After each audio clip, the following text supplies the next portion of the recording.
Hello friends, आज की video class 7 English का second chapter the village school master decide struggling से लेकर के आज ही न्यू तक पढ़ेंगे।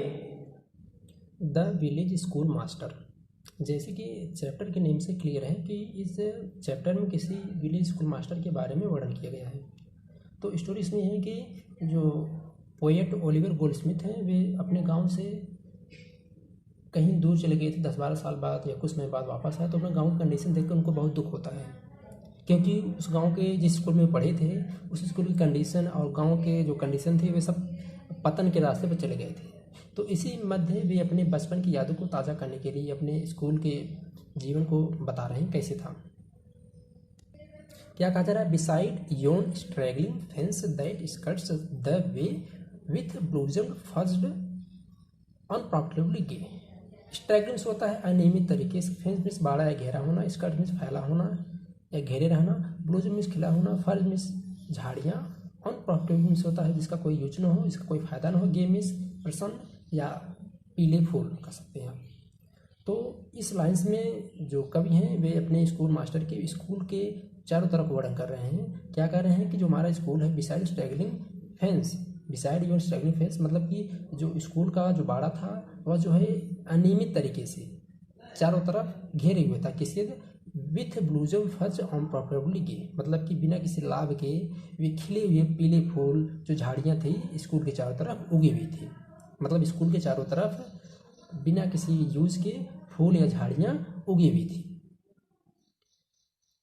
देयर इन हिज नॉइजी मैंसन, मैंसन में होता है स्कूल या कोठी कह सकते हैं या कोई भवन कह सकते हैं, यहाँ पर स्कूल से लिया गया है। Skilled to rule the village master taught his little school, इसमें बताया जा रहा है कि there in his noisy mansion, अपने इस बेशोरगुल वाले स्कूल में वे पढ़ाया करते थे। Skill to rule the village master taught his little school, वह स्कूल मास्टर अपने छोटे से स्कूल में पढ़ाया करते थे।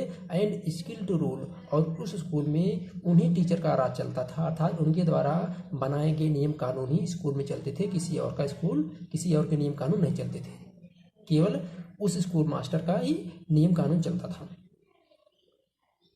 आगे है a man severe he was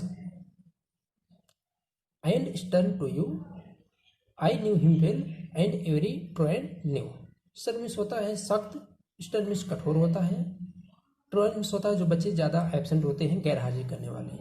तो कह रहे हैं, राइटर कह रहा है आई न्यू हिम वेल, मैं अपने विलेज मास्टर को बहुत अच्छी तरह जानता हूँ। जो कैसे आदमी थे? ए मैन सर वही वाज, वे बहुत ही सख्त इंसान थे। एंड स्टर्न टू यू, और सबके लिए वे बहुत ही कठोर इंसान थे, अर्थात बहुत ही अनुशासन वाले इंसान थे।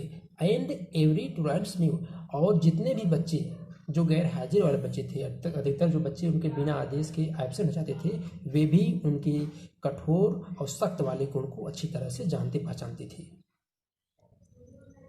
Well had the boding tremblers learned to trace the day's disaster in his morning face. Tremblers में होता है कांपने वाले, अर्थात जो बच्चे ऐसे बच्चे हैं जो गैर हाजिर बच्चे होते थे वे डर के मारे कांपते थे, डरते थे। डिसास्टर में होता तबाही, मॉर्निंग फेस में सुबह उनके चेहरों को देखकर। तो बताया गया कुछ बच्चे जो उनके नियम कानून के बाहर रहते थे, वे जब टीचर आते थे अगली सुबह तो उनके मॉर्निंग फेस को देखकर तो बच्चे ट्रेस कर लेते थे, अनुमान लगा लेते थे कि आज उनके साथ क्या होगा, आज उनके साथ तबाही हो सकता है या उनकी पिटाई हो सकती है, क्योंकि वे बच्चे उस टीचर के कठोर और सख्त स्वभाव को जानते थे। कहने का मतलब ये है कि जो बच्चे एब्सेंट होते थे, उनके नियम कानून नहीं रहते थे, वे बच्चे कांपते हुए लर्न टू ट्रेस, वे बड़ी आसानी से पता लगा लेते थे उनके सुबह के चेहरे को देखकर, टीचर के सुबह के चेहरे को देखकर ट्रेस कर लेते थे कि आज उनका सुबह कैसे गुजरेगा। Full well they laughed with counterfeited glee, counterfeited means होता है जाली या नकली, ग्ली मीन्स आनंद, लाफ्ड मीन्स हंसना।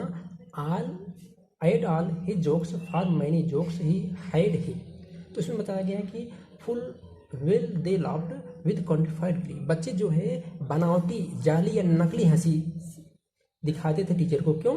आइड all his jokes for many ये जोक है ही, क्योंकि हमारे टीचर के पास, उस टीचर के पास अनेक जोक्स हुआ करते थे जो बच्चों को सुनाया करते थे, लेकिन बच्चों को वह स्टोरी जो है पसंद नहीं थे या वे अपने टीचर से डर करके वे कॉन्ट्रीफाइड ग्ली अर्थात वे दिखावटी हंसी करते थे, अर्थात वे अंदर से हंस नहीं रहे थे, सिर्फ टीचर को उनकी जोक्स को सुनकर वे बच्चे मुस्कुराहट कर रहे थे, वो भी दिखावा के लिए, वे वास्तव में हंस नहीं रहे थे, उनको आनंद नहीं आ रहा था। Convey the dismal tidying when he frond full well the busy whisper circling round. मतलब हम बता दें कि बच्चे जो है सर्कलिंग गोलाकार घेरा बनाकर वे आपस में विस्पर में कानाफूसी किया करते थे। क्या करते थे इसमें? कन्वे द डिसमल निराशाजनक टाइडिंग में समाचार, व्हेन ही फ्रॉन में होता तेवर या गुस्सा। वे अपने स्कूल मास्टर के जब माथे पर गुस्सा देखते थे या उसके बाद उनके हट जाने के बाद वे सभी बच्चे सर्कलिंग गोलाकार घेरा बनाकर वे निराशाजनक डिसमल होता है निराशाजनक सूचना को आपस में बैठकर विस्पर करते थे, कानाफूसी करते थे। कहने का मतलब ये है कि बच्चे जो है टीचर के तेवरी को देखकर अर्थात गुस्से को देखकर वे बच्चे उनके चले जाने के बाद या उनके अनुपस्थिति में गोलाकार घेरा बनाकर इस निराशाजनक समाचार को आपस में कानाफूसी के तरीके से बातचीत करते थे। येट ही वॉज काइंड, कहना यद्यपि वह दयालु थे, और इफ सर्व्स इनवर्ड, अगर कभी वे सख्त हो जाते थे तो इसके पीछे कारण क्या था? मतलब टीचर दयालु थे और जो कभी कभार वे सख्त हो जाते थे, क्यों थे सख्त? The love he bore to learning was in fault, क्योंकि वह अपने शिक्षा को ज्ञान को अधिक महत्व देते थे, यही उनमें कमी थी। मतलब वो टीचर बहुत दयालु थे लेकिन वे सख्त इसलिए रहते थे क्योंकि वे अपने नॉलेज शिक्षा को अत्यधिक महत्व देते थे और यही बच्चों के लिए कमी हो जाती थी।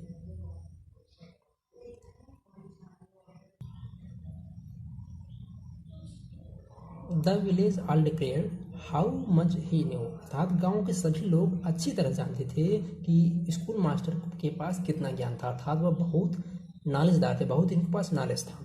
Toss certain he could write, यहाँ तक कि वे हर चीज़ों को लिख सकते थे, एंड साइफर टू, और यहाँ तक कि वे कैलकुलेट कर सकते, अर्थात सभी चीज़ों को गणना कर सकते हैं। यहाँ साइफर में होता है गणना करना या हिसाब किताब रखना। मतलब गांव के सभी लोग जानते थे कि ये जो स्कूल मास्टर हैं ये बहुत ही पढ़े लिखे, बहुत ही ज्ञानी हैं और वे लिख सकते हैं, अर्थात हर चीज़ों को लिख सकते हैं और वह जो है हिसाब किताब भी अच्छे तरीके से रखना जानते हैं। लैंड्स ही कुड मेजर, यहाँ तक कि वे जमीन के माप पैमाने को भी अच्छी तरह से माप सकते थे।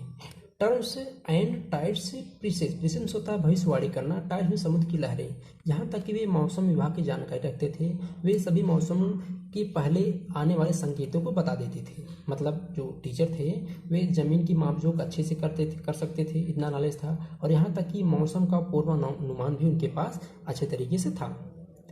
And even the story ran that he could gauge, और उनके बारे में यह भी कहानी कही जाती है कि वे हर चीज़ों को माप सकते थे, अर्थात उनके पास इतना नॉलेज था कि हर चीज़ों को बड़े अच्छे तरीके से माप तौल सकते थे।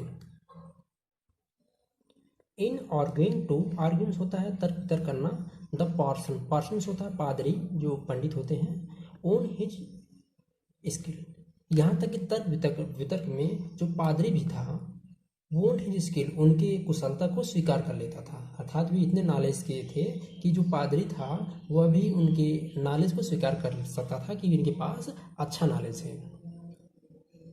कहने का मतलब ये है कि जब वे किसी पारसी से या पारसी से मुलाकात हो जाती थी, जब उनका तर्क वितर्क होता था तो उनकी बातों से पारसी भी प्रभावित हो जाता था और उसको भी आभास हो जाता था कि इनके पास कुशल नॉलेज है, इनके पास अत्यधिक ज्ञान है।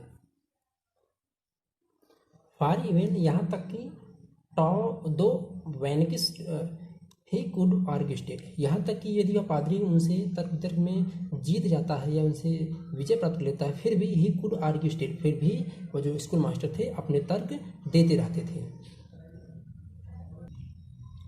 Wild words of learned length and thundering sound amidst the gazing rustics ranged around, यहाँ रेस्ट्रिक्शन होता है कि गांव वाले जो गंवार जो कम पढ़े लिखे होते हैं, लर्न शिक्षित, लेंथ में उनकी कहीं की बातों को, थंडरिंग में गरजना, अमेज में आश्चर्यचकित, गेज में से एकटक देखना या घूरना। बताया गया wild words of learn length and thundering sound amaze the gazing rustics range around.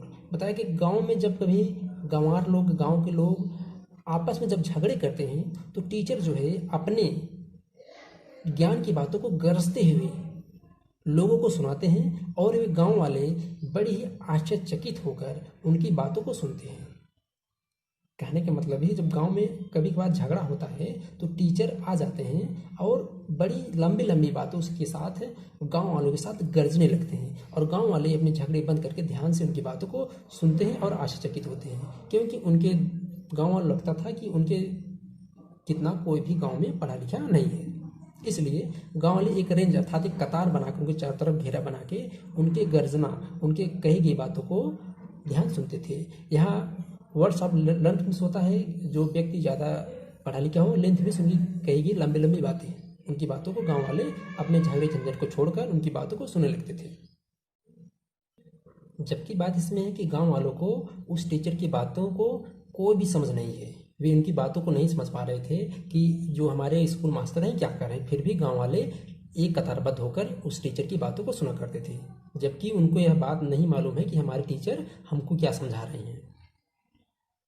And still they gazed, और फिर भी वे एक टक तरीके से अपने टीचर की लंबी लंबी बातों को देखते रहते थे, उनको सुनते रहते थे। एंड स्टिल ही वंडर ग्रू, और धीरे धीरे उन गाँव या गंवार लोगों का आश्चर्य बढ़ता चला जाता है। मतलब वे उनकी बातों को सुनकर सिर्फ आश्चर्य ही करते रहते हैं, उनको आश्चर्य बढ़ता चला जाता है, जबकि वे समझ नहीं पा रहे हैं कि हमारे जो टीचर हैं हमको क्या कह रहे हैं, लंबी लंबी बातों में हमको क्या समझा रहे हैं। That one small head could carry all he new, और गांव वाले यह कहते हैं कि हमारे जो स्कूल मास्टर हैं इनके छोटे से सर में कितना बड़ा नॉलेज भरा है। अर्थात उनके लंबी लंबी बातों को, लंबे लंबे शब्दों को सुनकर गांव वाले आश्चर्यचकित हो जाते हैं और उनको यह लगा कि हमारे टीचर बहुत ही ज्ञानवान हैं। और यह कह रहे हैं गांव वाले, यह जानते हैं कि हमारे जो स्कूल मास्टर हैं उनके इस छोटे से सर में आखिर कितना नॉलेज भरा हुआ है।